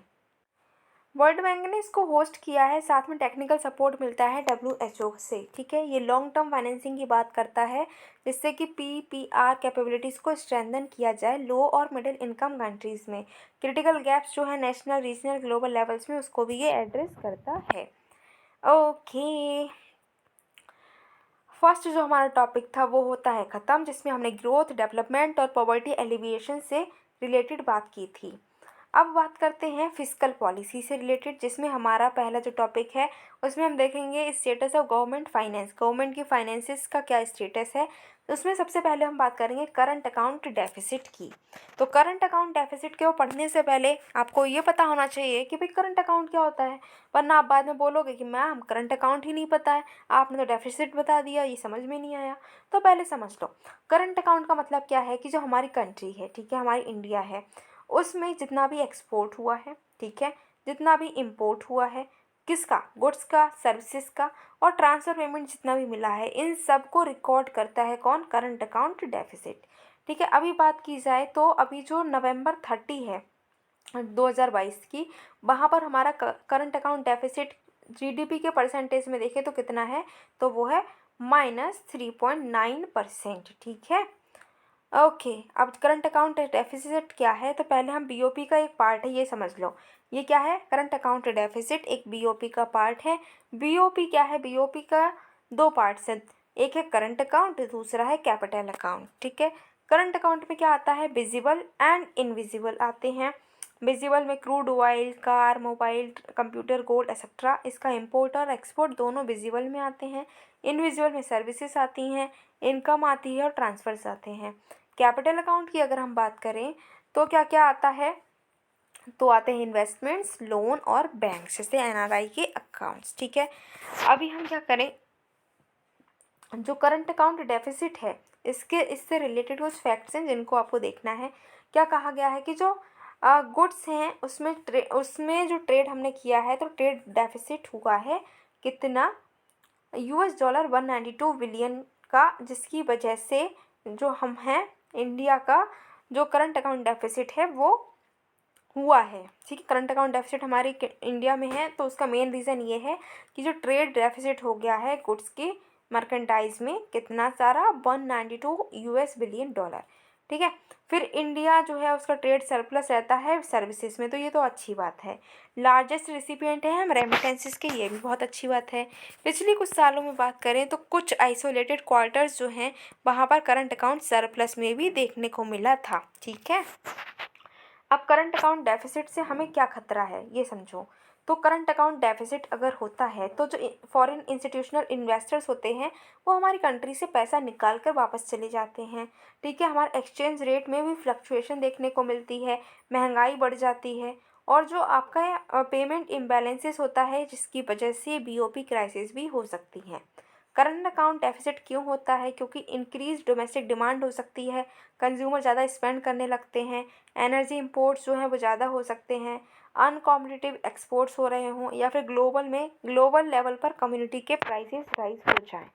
हम क्या कर सकते हैं, तो हम डोमेस्टिक प्रोडक्शन बढ़ा दें, नॉन एसेंशियल इंपोर्ट्स जो हैं उनको मना करते हैं, उनको ख़त्म करें, इन्वेस्टर्स की कॉन्फिडेंस को गेन करें और एक फिस्कल कंसोलिडेशन पाथ को अपनाएं। नेक्स्ट टॉपिक कौन सा है, तो नेक्स्ट टॉपिक में बात की जा रही है कि हम जो स्टेट फाइनेंसेस हैं उसको स्ट्रेंथन करेंगे। वही न्यूज़ में क्यों है, क्योंकि जो सेंट्रल गवर्नमेंट है उसने कहा है कि अभी डेट बर्डन जो है वो बहुत बढ़ रहा है, और जो स्टेट्स हैं उनका फिजिकल सिचुएशन भी काफ़ी ख़राब होती जा रही है, क्योंकि इन्होंने क्या किया है, एक्सेसिव फ्रीवीज दे दी हैं। ठीक है, अच्छा, इसको पढ़ने से पहले हम ये देखते हैं कि जो स्टेट है उसको कहाँ कहाँ से पैसा मिलता है, उसके क्या क्या सोर्सेस हैं। तो इनको टैक्स से पैसा आता है, नॉन टैक्स सोर्सेज से पैसा आता है, और यूनियन गवर्नमेंट से ग्रांट भी मिलती है। टैक्स की बात करें तो स्टेट के अपना टैक्स भी होता है, और टैक्स जो सेंटर जो है सेंटर अपने कुछ टैक्सेस भी वहाँ से पैसा इनको देती है। स्टेट के अपने टैक्स की बात करें तो इनकम पर टैक्स लगता है, प्रॉपर्टी पर और कैपिटल ट्रांजैक्शन पर, और कमोडिटीज़ एंड सर्विसेज पर टैक्स लगता है। नॉन टैक्स रेवेन्यू की बात करें तो जो भी डिविडेंड्स है, जो भी प्रॉफिट्स हैं, या फिर फी फॉर एडमिनिस्ट्रेटिव सर्विसेज, वो भी यहाँ पर आती है। यूनियन गवर्नमेंट ग्रांट देती है, जैसे कि रिलीफ देती है, डिजास्टर रिलीफ, या फिर लोकल बॉडीज़ के लिए, या फिर रेवेन्यू डेफिसिट ग्रांट भी देती है। ठीक है, अब बात करें कि स्टेट फाइनेंस क्या होता है, तो स्टेट फाइनेंस में स्टेट के ओन टैक्स और नॉन टैक्स रेवेन्यूज़ आते हैं, जो कि हमने अभी देखे ही हैं। ठीक है, पोस्ट डिवोल्यूशन रेवेन्यू डेफिसिट जो है यूनियन गवर्नमेंट्स का स्टेट्स के लिए, वो आता है आर्टिकल 275 के अंडर हमारे कॉन्स्टिट्यूशन में। डिस्क्रिशनरी ग्रांट्स कहाँ से आती हैं, तो आर्टिकल 282 कॉन्स्टिट्यूशन का प्रोवाइड करता है। ठीक है, नेट डिविजिबल पूल जो डिस्ट्रीब्यूशन जो है वो किस पर बेस्ड है, कि कितना पैसा किसको देना है, ये बताता है आपका जो फाइनेंस कमीशन है अंडर आर्टिकल 280। ठीक है, कौन कौन से इनिशिएटिव्स लिए गए हैं जिससे कि स्टेट फाइनेंस को सपोर्ट कर सकें, तो इन्होंने कहा है कि जो बोरोइंग लिमिट्स हैं उसको रिड्यूस किया है स्टेट्स के लिए। पहले स्टेट्स जो अपनी जो भी स्टेट की जो जीडीपी होती थी उसका 5% बोरो कर सकते थे, इसको बोरोइंग लिमिट को और कम कर दिया गया है। उसके बाद में ऑफ बजट बोरोइंग्स को इंक्लूड किया गया है, ठीक है। जैसे कि जो ऑफ बजट बोरोइंग होती थी अब वो स्टेट की बोरोइंग्स में ही इंक्लूड कर दिया गया है। WMA को लोअर किया गया है स्टेट्स और यूनियन टेरिटरीज़ के लिए। Maximum number of overdraft facility जो है स्टेट गवर्नमेंट्स की अब वो 36 डेज कर दी गई है, ठीक है। अब है एक स्कीम लेकर आए हैं special assistance to states for capital investment, जो कि 1 लाख करोड़ रुपए का इंटरेस्ट फ्री लोन देगा 50 सालों तक स्टेट्स को।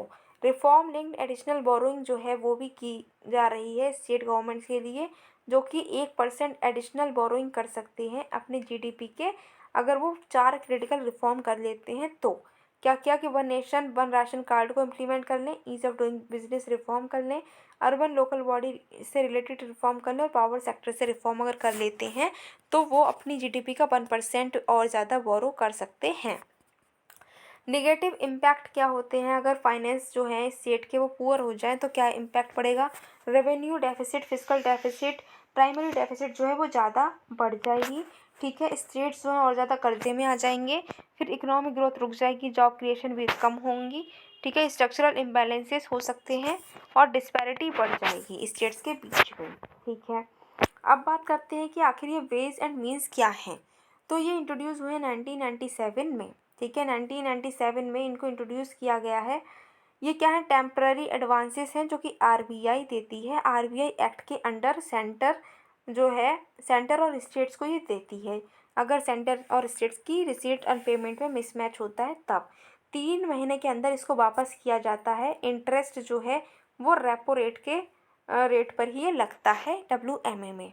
याद रखना है कि WMA जो है FRBM का पार्ट नहीं है, ठीक है, क्योंकि FRBM में जो है 1 साल से ज़्यादा अगर कुछ भी पेमेंट का बात आती है तब वो इसमें इंक्लूड होता है, लेकिन WMA तो 3 साल के अंदर, 3 महीनों के अंदर ही रिटर्न हो ही जा रहा है। 2 तरीके के होते हैं, स्पेशल एंड नॉर्मल, ओके। आगे देखें तो हमारा जो नेक्स्ट टॉपिक है that is states fiscal responsibility and budget management. News में क्यों है? न्यूज़ में इसलिए है क्योंकि जो मिनिस्ट्री ऑफ फाइनेंस है उन्होंने इन्फॉर्म किया है स्टेट्स को कि जो स्टेट ओन्ड कंपनीज़ हैं, स्पेशल पर्पस व्हीकल्स या फिर एजेंसीज़ हैं जो कि बोरो करती हैं मार्केट से, ये सब भी बोरोइंग जो हो रही है स्टेट ओन्ड कंपनीज़ के द्वारा या फिर स्पेशल पर्पस व्हीकल्स के द्वारा या एजेंसीज के द्वारा, ये सब जो बोरोइंग है ये भी स्टेट के FRBM लिमिट के अंडर ही आएंगी। और बात करें तो क्योंकि ये बोरोइंग जो है ये इम्पैक्ट करती है रेवेन्यू डेफिसिट को और फिस्कल डेफिसिट को, तो इसीलिए यूनियन गवर्नमेंट से कंसेंट लेना ज़रूरी है under article 293 of the constitution. Revenue deficit जो है वो कब होता है? जब एक्चुअल अमाउंट ऑफ रेवेन्यू जो है वो एक्सपेंडिचर से ज़्यादा ना हो। अगर रेवेन्यू जो है वो कम हो और एक्सपेंडिचर ज़्यादा हो जाता है तो हम उसको बोलते हैं रेवेन्यू डेफिसिट, ठीक है। आर्टिकल 293 जो है वो कहता है कि स्टेट जो है गवर्नमेंट की कंसेंट के बिना लोन को रेज नहीं कर सकती। अगर स्टेट ने अपना जो पिछला लोन है वही नहीं चुकाया है तो अगर उसको दूसरा लोन लेना है तो यूनियन गवर्नमेंट से उसको परमिशन लेनी पड़ेगी। आर्टिकल 293 कहता है जितने भी स्टेट्स हैं वो FRBM एक्ट को इनेक्ट करेंगी, ऐसा बोला था 12th फाइनेंस कमीशन ने, ठीक है। अब अभी नॉर्मल नेट बोरोइंग सीलिंग्स जो हैं हर स्टेट की वो फिक्स करी गई हैं यूनियन गवर्नमेंट ने, वो हर फाइनेंशियल ईयर के बिगिनिंग में ही फिक्स कर देती है। अभी की बात क्या है तो 3.5% जो है GDP का अपनी जो स्टेट अपनी GDP के 3.5% बोरो कर सकती है। अब ये FRBM क्या है इसको चलो समझते हैं। तो इसका पर्पस ये है कि एक ऐसा फाइनेंशियल डिसिप्लिन इस्टेब्लिश किया जाए और ट्रांसपेरेंसी लिया जाए इंडिया के फिस्कल मैनेजमेंट सिस्टम में, और ये टारगेट सेट करेगा जिससे कि फिस्कल डेफिसिट, रेवेन्यू डेफिसिट और डेट टू GDP रेशियो को रिड्यूस किया जा सके। लॉन्ग टर्म ऑब्जेक्टिव की बात करें तो फिस्कल स्टेबिलिटी को अचीव करना चाहता है और RBI जो है वो इन्फ्लेशन को टैकल कर सके इसमें फ्लेक्सिबिलिटी को प्रोवाइड करना चाहता है। सारी स्टेट्स ने FRBM को इनेक्ट कर लिया है। अब FRBM ने कुछ डॉक्यूमेंट्स को कंपलसरी बना दिया है। कौन कौन से डॉक्यूमेंट्स हैं? Fiscal policy strategy statement, macro economic framework statement, medium term fiscal policy statement, medium term expenditure framework. ठीक है, इसके टारगेट्स क्या क्या सेट किए गए हैं, जो एन के सिंह कमेटी है उसने सेट किए हैं कुछ टारगेट। फिस्कल डेफिसिट जो है हमें 31 मार्च 2023 तक 2.5% ऑफ जीडीपी तक लेकर आना है। रेवेन्यू डेफिसिट 0.8% ऑफ जीडीपी लेकर आनी है 2023 में ही। डेट टू जीडीपी रेशियो 60% लेकर आना है। नेक्स्ट टॉपिक है म्युनिसिपल फाइनेंसिंग। ठीक है भाई, म्युनिसिपल फाइनेंसिंग क्यों न्यूज़ में है, क्योंकि आरबीआई ने पहली बार एक कॉम्प्रिहेंसिव एनालिसिस की है कि म्युनिसिपल फाइनेंसेस कितने कितने पहुंच रहे हैं। ठीक है, 3 टियर ऑफ गवर्नमेंट होते हैं, पहले ये समझ लो। देखो, सेंट्रल गवर्नमेंट होती है, उसके नीचे स्टेट गवर्नमेंट और फिर होती है लोकल गवर्नमेंट। लोकल गवर्नमेंट में भी जो अर्बन लोकल गवर्नमेंट होती है और पंचायती राज इंस्टीट्यूशंस होते हैं। ठीक है, अब जो है फाइनेंस ऑफ म्यूनिसिपैलिटीज़ की अगर हम बात करें तो 74th अमेंडमेंट एक्ट जो है 1992 का, उसने बताया 12th शेड्यूल के अंदर जो अर्बन लोकल बॉडीज़ हैं वो 3rd टियर हैं गवर्नमेंट के, जो कि ग्रास रूट लेवल पर डेमोक्रेसी को प्रमोट करेंगी। ठीक है, लेकिन बात करी जाए तो ये कोई भी म्यूनिसिपल फाइनेंस लिस्ट जो है उसको प्रोवाइड नहीं करता है, और ये स्टेट गवर्नमेंट्स के ऊपर कम्प्लीटली छोड़ दिया गया है कि कैसे फाइनेंस किया जाएगा इन इंस्टीट्यूशंस को।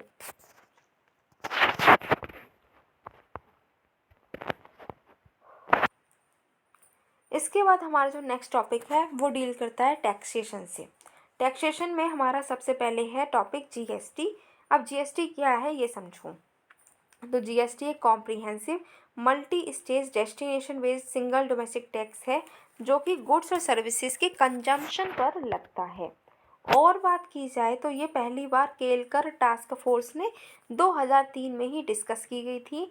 ये इंट्रोड्यूस हुआ है 101 अमेंडमेंट एक्ट 2016 में। ठीक है, 2003 से बात चल रही थी और आया कब है 2016 में।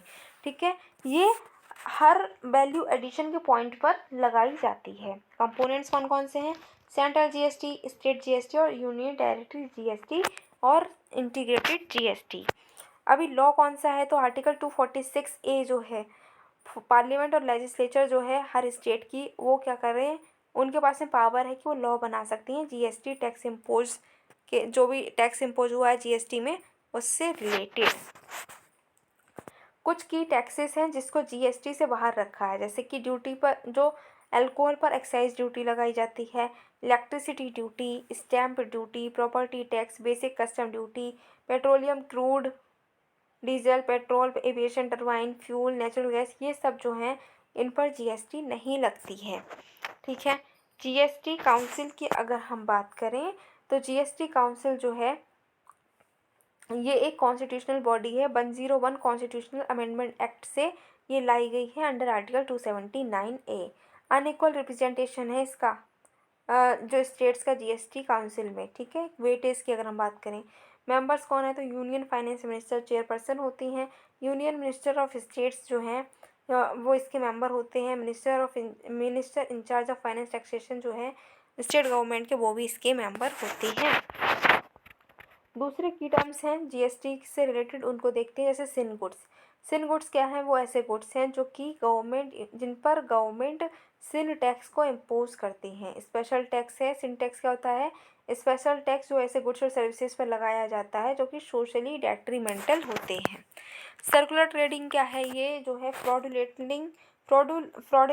फ्रॉडुलेंटली जो है इनपुट टैक्स क्रेडिट को अवेल किया जाता है ट्रेडर्स के द्वारा, ऐसे इनवाइसेस को इशू करके जिनको कोई भी गुड्स एंड सर्विसेज अवेल किया ही नहीं गया है, और इनवाइसेस को ये बना लेते हैं, उसकी वजह से इनपुट टैक्स क्रेडिट को ये फ्रॉडुलेंटली अचीव करते हैं। इसको सर्कुलर ट्रेडिंग कहते हैं। इनपुट टैक्स क्रेडिट की बात करें तो इसका मतलब है कि जब टैक्स जो है आउटपुट पर हम पे कर रहे हैं तो अपनी जो टैक्स जिसको इनपुट पर उसने ऑलरेडी पे कर रखा होता है वो टैक्स जो है वो कम कर दिया जाता है। इसको इनपुट टैक्स क्रेडिट कहते हैं। नेक्स्ट है जीएसटी कंपनसेशन सेस। तो अभी जीएसटी सर्विस टैक्स रूल्स जो 2022 के अंडर कंपनसेशन सेस है वो अभी और ज़्यादा कंटिन्यू रहेगा आगे 31 मार्च 2026 तक। ये सेस जो है 30 जून 2022 में ख़त्म होने वाला था, लेकिन अभी क्या हुआ कि जो स्टेट्स हैं उन्होंने कहा कि अभी तक उनके कंपनसेशन जो है उनको कंपनसेशन मिलना चाहिए क्योंकि उनकी हालत अभी भी अच्छी नहीं है। जीएसटी कंपनसेशन सेस जो है इसको कलेक्ट किया जाता है कुछ सिलेक्टेड गुड्स और सर्विसेज की सप्लाई पर। ठीक है। GST applicability on pre package and labelled goods. तो इन्होंने कहा है कि जो प्री पैकेज और लेवल्ड जो गुड्स हैं, ठीक है, फूड आइटम्स हैं, उस पर 5% जीएसटी लगेगी। ठीक है। फिर एंटी प्रॉफिटेयरिंग, ये क्या है कि जो central board of indirect taxes और कस्टम्स है उन्होंने क्या किया है, कॉम्पिटिशन कमीशन ऑफ इंडिया को एंटी प्रॉफिटेयरिंग इश्यूज़ पर डिसीजन लेने के लिए एम्पावर कर दिया है। ठीक है। Under section 171 of the central goods and services act 2017 प्रॉफिटेयरिंग का मतलब है कि ऐसे इस तरीके से आप क्या करें कि wilful action of goods and services supplier to not दो। अभी क्या हुआ, जीएसटी की वजह से क्या होता है कि इस जीएसटी की वजह से जो सामान है वो सस्ता हो जाता है, ऐसा कहा जाता है। लेकिन वो सस्ता जितना हुआ, वो प्रॉफिट जो हुआ वो अगर कस्टमर को प्रोवाइड नहीं किया जा रहा है तो उसको बोलते हैं कि ये एंटी प्रॉफिटेयरिंग है। ठीक है।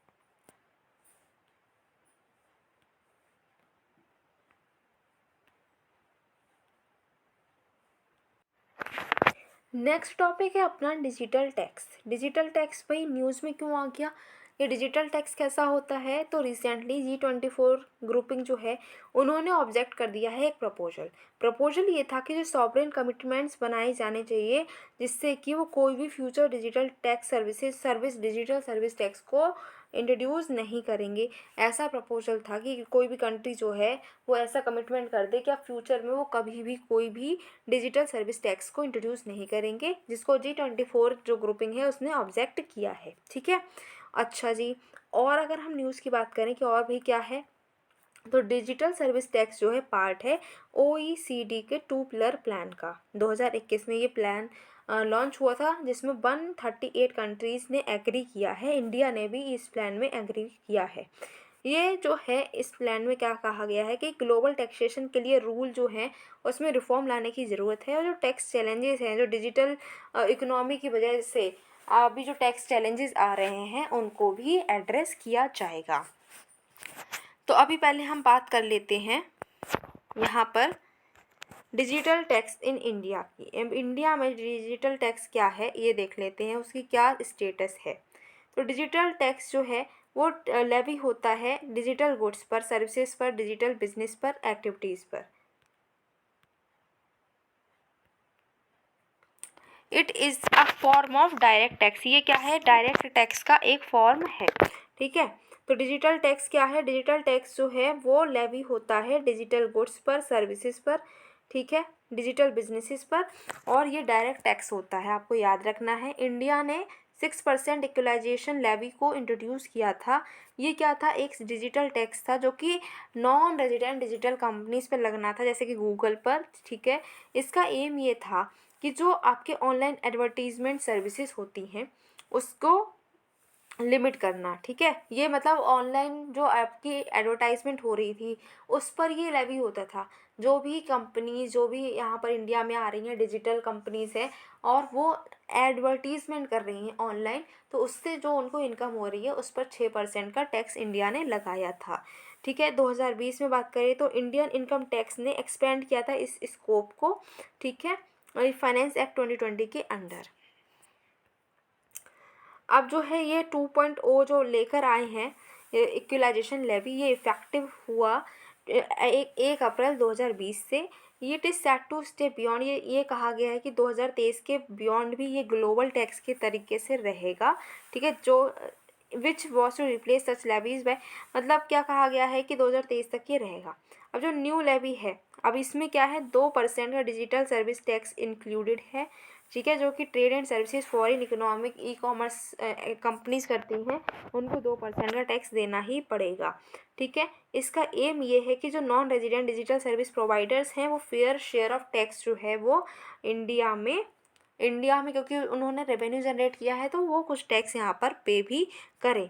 अच्छा जी, इम्प्लीमेंटेशन चैलेंज क्या आ रहे हैं, तो डाइवर्जेंट इंटरेस्ट हैं, यूरोपियन कंट्री हैं, उनका प्रायोरिटी ये है कि उन्होंने प्रायोरिटाइज़ किया है क्वेश्चन की डिजिटल टैक्सेशन पर, उन्होंने क्वेश्चन उठा दिया है।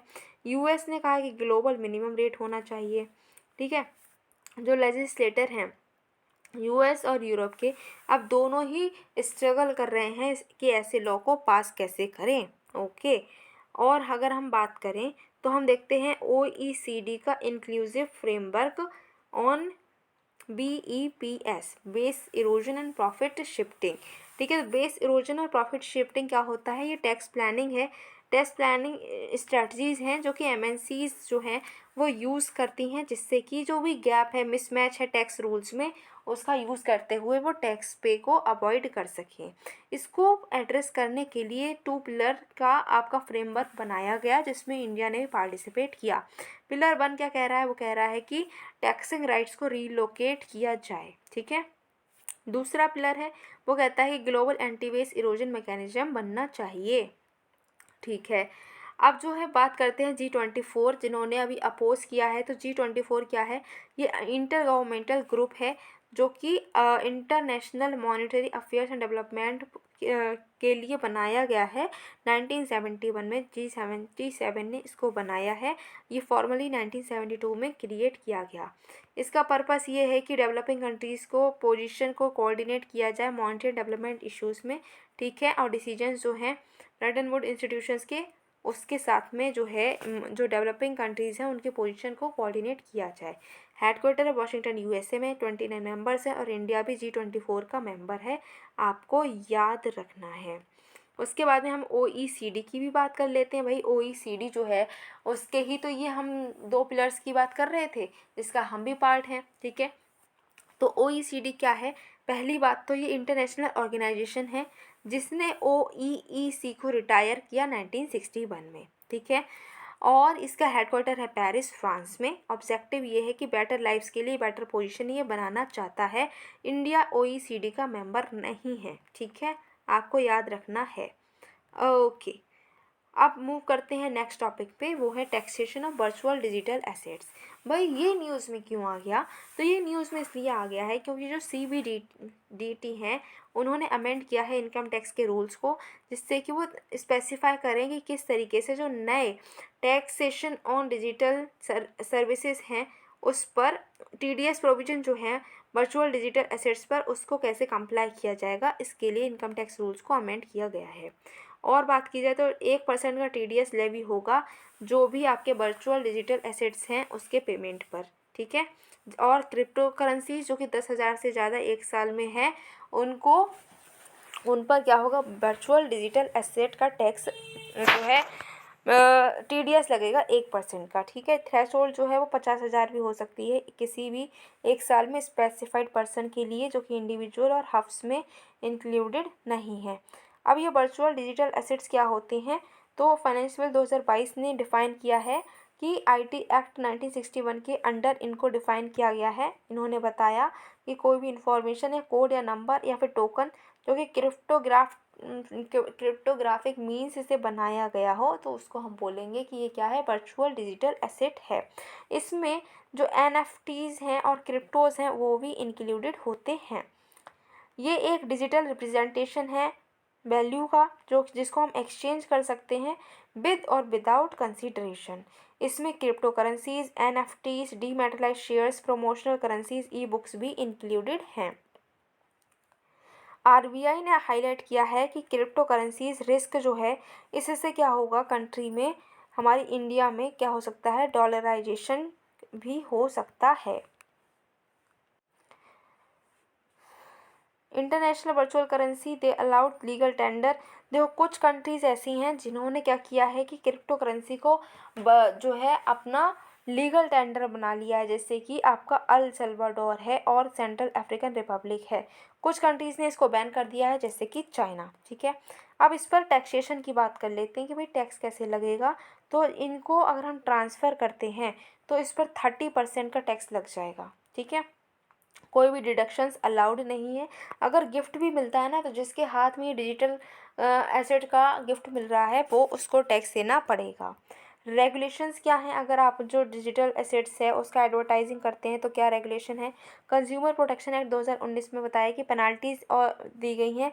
अगर मिसलीडिंग एडवर्टीजमेंट करी है और उसको इंडोर्स किया है तो पेनाल्टी जो है वो डिसाइड करी गई हैं, पेनाल्टीज लगेंगी। Advertising standards council of India जो है उसने गाइडलाइंस बनाई हैं कि कैसे आप प्रमोशन करेंगे और एडवर्टाइजमेंट करेंगे क्रिप्टो का या फिर एनएफटीज का। ठीक है, उनको डिस्क्लेमर देना पड़ेगा। ठीक है, ओके। और कुछ बचा, डी डॉलराइजेशन बचा है, उसको हम देख लेते हैं आखिर ये क्या है। इसका मतलब है कि डॉलर डोमिनेंट वर्ड से हम थोड़ा दूर जा रहे हैं। जो नेशंस है वो यूएस ट्रेजरीज को बेच रहे हैं। ठीक है, और यहाँ पर जो है डॉलर की जगह पर जो ओन करेंसी है उसमें डीलिंग हो रही है। ओके, अब हम देखते हैं नेक्स्ट टॉपिक जो बात करता है नॉन टैक्स रेवेन्यूज़ की। ठीक है, नॉन टैक्स रेवेन्यू जो है हमारी इंडिया में, हमारे कंट्री के इकोनॉमी में कहाँ से आते हैं? तो नॉन टैक्स रेवेन्यू क्या है कि नॉन टैक्स रेवेन्यू में क्या होता है कि गवर्नमेंट ऐसी जगह से रेवेन्यू को कलेक्ट करती है जो कि टैक्सेस नहीं है, टैक्सेस के अलावा किसी और सोर्स से अगर गवर्नमेंट को रेवेन्यू मिलता है तो उसको हम नॉन टैक्स रेवेन्यू बोलते हैं। इसमें कौन कौन से सोर्सेस हो सकते हैं भाई मैम बता दो। ऐसे भी सोर्सेस होते हैं जहाँ पर गवर्नमेंट को टैक्स नहीं मिल रहा है फिर भी गवर्नमेंट को इनकम होती है। हाँ होती है, जैसे कि इंटरेस्ट रिसीट्स जो हैं, लोन्स जो हैं, गवर्नमेंट ने स्टेट्स को, रेलवेज को लोन्स दे रखे। अब लोन के बदले क्या होता है, इंटरेस्ट भी तो देना पड़ता है प्रिंसिपल के साथ साथ, तो वो इंटरेस्ट गवर्नमेंट को मिलेगा तो वो इसकी इनकम हो गई। हाँ, दूसरा है कि जो पब्लिक सेक्टर में जो कंपनीज़ हैं उसको प्रॉफिट होता है, डिविडेंड होता है, वो भी तो पे करते हैं ना वो गवर्नमेंट को। एसेट मोनेटाइजेशन, डी इन्वेस्टमेंट या फिर डिसइन्वेस्टमेंट या फिर प्राइवेटाइजेशन अगर हो रहा होता है तो भी गवर्नमेंट को इनकम होती है। अब एसेट मोनेटाइजेशन के लिए क्या क्या स्टेप्स लेने पड़ते हैं? तो है नेशनल लैंड मोनेटाइजेशन कॉरपोरेशन, एक होली गवर्नमेंट कंपनी है जो कि जितनी भी लैंड है पीएसयूज़ की उसको एग्रीगेट करती है। नेशनल मोनेटाइजेशन पाइपलाइन जो है एसेट मोनेटाइजेशन है, इसका एम है एसेट मोनेटाइजेशन 6 लाख करोड़ तक का। ठीक है, नीति आयोग इसको जो है डेवलप कर रही है। ऑल्टरनेटिव मैकेनिज्म है स्ट्रैटेजिक डिसइन्वेस्टमेंट का, 2019 में इसको क्रिएट किया गया है कि आपको किस तरीके से जो सेंट्रल पीएसयूज़ हैं उसको डिसेंट्रलाइज करना है, डिसइन्वेस्टमेंट उसका करना है। State public sector enterprise privatisation है, इसमें 100% जो भी रियलाइज्ड अमाउंट है वो स्टेट को दिया जाएगा, ऐसा बोला गया है। अब है कुछ कंसेप्ट्स हैं और इन्फॉर्मेशन है फिस्कल पॉलिसी से रिलेटेड जिसको हमें देखना चाहिए। पहला है twin deficit problem. Twin deficit problem का मतलब क्या है? देखो, ट्विन डेफिसिट का मतलब होता है कि जब करंट अकाउंट डेफिसिट और फिस्कल डेफिसिट दोनों एक साथ हो जाते हैं ना, काफ़ी खतरनाक ये कॉम्बिनेशन बनता है कि करंट अकाउंट में भी डेफिसिट चल रहा है और फिस्कल डेफिसिट भी चल रहा है। और ये जो डेफिसिट चलता है, जो दोनों डेफिसिट हैं, इसको हम ट्विन डेफिसिट बोलते हैं। फिस्कल डेफिसिट क्या है? शॉर्टफॉल होता है अगर टोटल रेवेन्यू और एक्सपेंडिचर जो है, अगर टोटल एक्सपेंडिचर ज़्यादा हो जाता है टोटल रेवेन्यू से तो हम बोलते हैं फिस्कल डेफिसिट हो गया है। भाई न्यूज़ में क्यों है? न्यूज़ में इसीलिए है क्योंकि जो मिनिस्ट्री ऑफ फाइनेंस है उनका मंथली इकोनॉमिक रेवेन्यू है, उन्होंने कहा कि ट्विन डेफिसिट की प्रॉब्लम फिर से होने वाली है। ओके, उसके बाद में हमारी जो नेक्स्ट न्यूज़ है वो है सिंगल नोडल एजेंसी डैशबोर्ड। अभी ये क्यों लॉन्च हुई है? तो मिनिस्ट्री ऑफ फाइनेंस ने इसको लॉन्च किया है। ठीक है, ये क्या है? सिंगल नोडल एजेंसी डैशबोर्ड है पब्लिक फाइनेंशियल मैनेजमेंट सिस्टम का, जो कि इंश्योर करेगा कि इफेक्टिव लिवरेजिंग हो सके टेक्नोलॉजीज़ का पब्लिक फाइनेंस में। ये इनिशिएटिव जो है वो पार्ट है किसका? PFMS रिफॉर्म्स का, जो कि 2021 में इनिशिएट किए गए थे कि किस तरीके से जो सेंट्रली स्पॉन्सर्ड स्कीम्स है उसमें फंडिंग होगी। ठीक है, नेक्स्ट न्यूज़ है status report on India's external debt 21-22। इसको रिलीज़ किया डिपार्टमेंट ऑफ इकोनॉमिक अफेयर्स ने। ठीक है, ये रिपोर्ट हाईलाइट करती है कि 8.2% राइज हुआ है इंडिया के एक्सटर्नल डेट में। ठीक है, और हमें ये भी याद रखना है कि US डॉलर डिनोमिनेटेड डेट जो है वो हमारे इंडिया के एक्सटर्नल डेट में सबसे बड़ा कंपोनेंट है। उसके बाद हमने कुछ टैक्सेस की बात करनी है, जैसे कि टोबिन टैक्स। ये क्या है? ये टैक्स जो है स्पॉट करेंसी कन्वर्जन पर लगाया जाता है कि जिससे कि शॉर्ट टर्म करेंसी स्पेकुलेशन जो है वो ना हो पाए, ठीक है। उससे जो है कंट्रीज़ को रेवेन्यू भी जनरेट होता है। नेक्स्ट है विंडफॉल टैक्स। विंडफॉल टैक्स क्या है? ये वन ऑफ टैक्स इम्पोज जो कंपनी करती, जो गवर्नमेंट कंपनीज पर टैक्स जो है इम्पोज करती हैं। ये क्या है कि एकदम से कंपनी को किसी भी तरीके से लार्ज प्रॉफिट हो जाता है, अनफोर्सीन लार्ज प्रॉफिट हो जाता है, वो जो कि अनफेयरली ऑब्टेन्ड होता है, और उस वजह से इनको बहुत ज़्यादा लार्ज प्रॉफिट हो जाता है, तो उस पर ये विंडफॉल टैक्स लगता है, ठीक है। ये ज़्यादातर पब्लिक इंटरेस्ट में लेवी किया जाता है। फिर नेक्स्ट न्यूज़ है गार। ये क्या है? ये है जनरल एंटी अवॉइडेंस रूल, ठीक है। ये एंटी अब्यूज़ प्रोविज़न जो इसमें है वो इन्वोक किया है टैक्स अथॉरिटीज़ ने, जिससे कि जो अनअक्सेप्टेबल टैक्स अवॉइडेंस प्रैक्टिसेस हैं उसको स्ट्राइक डाउन किया जा सके। इसको मैच्योर इकोनॉमीज़ ज़्यादा यूज़ करती हैं। इंडिया ने पहली बार 2012 में इसको यूज़ किया गया था, ठीक है। इनकम टैक्स एक्ट 1961 के अंडर ये 2017 में इफ़ेक्ट में आया था। प्रोविज़न ऑफ लास्ट रिजॉर्ट है ये, ठीक है। ये क्या करता है?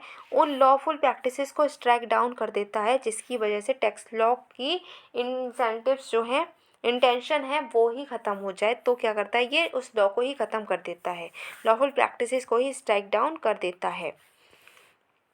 नेक्स्ट जो न्यूज़ है वो बात करती है central board of direct taxes guidelines and TDS पर कुछ गाइडलाइंस जो हैं वो जारी की गई हैं, जो कि रिगार्डिंग किसके हैं कि जो भी बिजनेस और प्रोफेशन में बेनिफिट होता है वहाँ पर टीडीएस का क्या सीन रहेगा, उसके लिए कुछ गाइडलाइंस जो हैं वो जारी की गई हैं, ठीक है।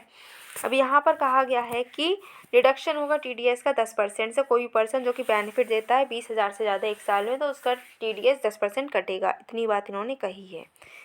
उसके बाद में बात हम करें तो है बात करनी हमको डबल टैक्सेशन अवॉइडेंस एग्रीमेंट की।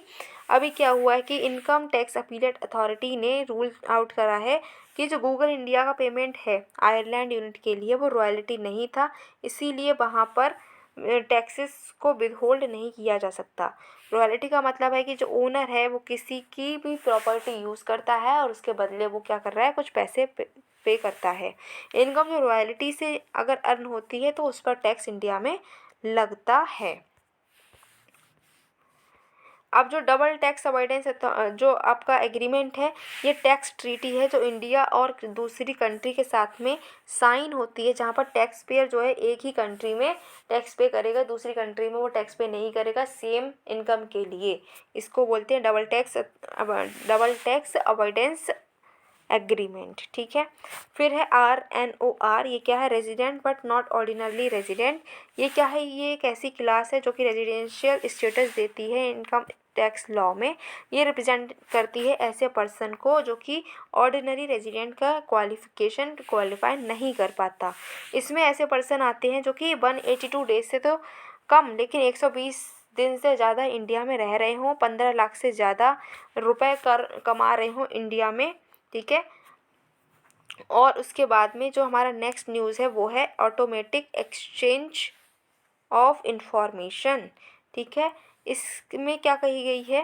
तो इसमें बात की गई है कि जो एनुअल डेटा है स्विट्ज़रलैंड की सेंट्रल बैंक से, उन्होंने कहा कि जो फंड्स इंडियन इंडिविजुअल के स्विस बैंक में हैं वो सबसे ज़्यादा आए हैं 2021 में, ठीक है। फ्रॉड और इवेजन से फाइट करने के लिए automatic exchange of information in tax matters जो है स्विट्ज़रलैंड और इंडिया के बीच में साइन हुआ था 2018 से। ये प्रोवाइड करता है automatic exchange of predefined set of information tax authority के साथ में।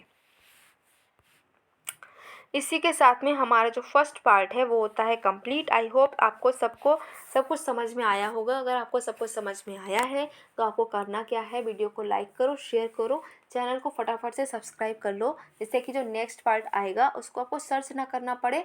जैसे ही वो अपलोड हो आपके पास में तुरंत नोटिफिकेशन आए, आप उसको देखकर खुद को और स्मार्ट बना पाएँ।